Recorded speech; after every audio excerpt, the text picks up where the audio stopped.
وادی میں کچھ ایسے پرائمری سطح کے اسکول ہیں جہاں پر بچوں کو کوئی بھی سہولیت دستیاب نہیں ہے۔ جنوبی ضلع پلوامہ کے وکھرون گاؤں میں قائم گورنمنٹ پرائمری اسکول اس کی ایک مثال ہے، جہاں بچوں اور مویشیوں میں کچھ زیادہ فرق نہیں کیا جاتا۔ اسکول بلڈنگ جو ہے یہ پراپرلی ان ہائیجینک انوائرمنٹ میں ہے۔ آپ دیکھ سکتے ہیں اسکول کے دائیں طرف بھی گاؤ خانہ ہے، اسکول کے بائیں طرف بھی گاؤ خانہ ہے۔ یہ گائے جو دکھ رہی ہے یہاں سے ہم نے گرل کی ہے ایک ونڈو کی، یہاں سے بہت سے بدبو آ رہی ہے۔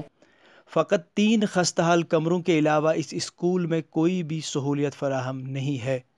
اسکول کی در و دیواروں میں دراڑیں پڑی ہیں اور ایسا محسوس ہوتا ہے کہ کسی بھی لمحہ یہ گر آ سکتے ہیں۔ سب سے مایوس کن یہ ہے کہ ایک کمرے کی کھڑکی کے ساتھ کئی مویشی بندھے رہتے ہیں، چنانچہ اسکول کی کھڑکیوں میں شیشے ہیں نہ کوئی اور حفاظت۔ اس وجہ سے گوبر کی بدبو لگاتار اسکول کے اندر آتی رہتی ہے۔ لبہ یلے آسان بیٚیہِ چھِ ہیٚرِ سیپ ہِش ییٚتہِ چھِ ریٚکہٕ پیٚوان ؤسۍ ییٚتہِ چھِ نِوان پرنٕے۔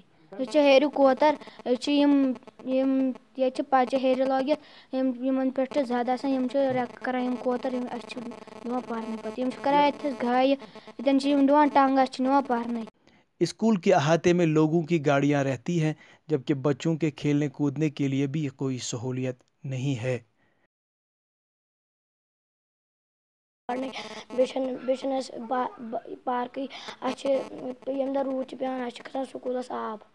ریاست میں محکمہ تعلیم اگرچہ سرکاری اسکولوں میں بنیادی سہولیات بہم پہنچانے کا دعویٰ کرتا ہے، ساتھ ہی سرکاری اساتذہ سے بہتر کارکردگی دکھانے کی بھی امید کرتا ہے، تو ایسے میں کچھ ایسے بھی اسکول ہیں جہاں مویشی اور طلباء و طالبات ایک ساتھ رہتے ہیں جبکہ بنیادی سہولیات کہیں نہیں ہے۔ تو ایسے میں سرکار کے تمام دعووں کی کلئی کھول کے رہ جاتی ہے اور ان کے وعدوں اور ان کے دعووں پہ ایک سوالیہ نشان لگ جاتا ہے۔ ETV بھارت کے لیے وکھرون پلوامہ سے میں شوکت ڈار۔